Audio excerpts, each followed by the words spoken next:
inflation causes even the slightest harm to monetary policies, and we have. Let me show you how. Well, we told you firstly that the voting public doesn't make good decisions regarding monetary policy. Firstly, because they don't know what they're voting for. It's extremely complex and it's difficult for the general public to understand. And secondly, because they vote in their short-term interest and what will be best for them in the next few years without even considering, let alone understanding, the long-term implications.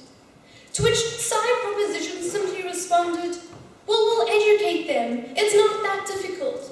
To which we told you that it is. Monetary policy is circular. It's not linear. It has ripple effects. It's not constant.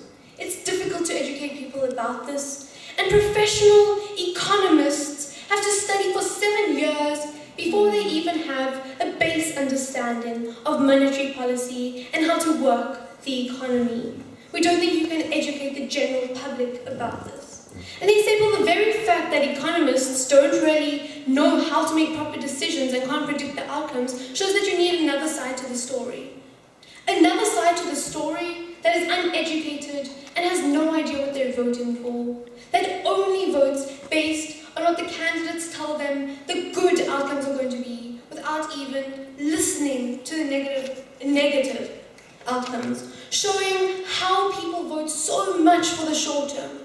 They said that you don't need education because you can just look at what the outcomes are going to be. Well, like I said, the outcomes can be good or bad.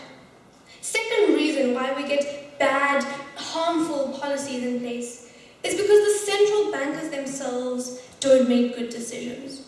Because they are now accountable to a voting public, to a public that can vote them out if they don't make the best short-term decisions for that public. We would say that what is best for the public isn't necessarily the same as what the public wants, and we need to leave it to the experts to do what is best for the public, not necessarily what they want.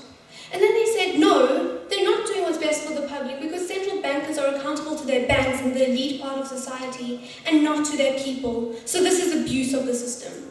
We would say no on 3 levels. Firstly, because they can be fired. We don't care about this immunity they're talking about. We'd remove that. And furthermore, the independent panel that I told you about in my speech can fire them.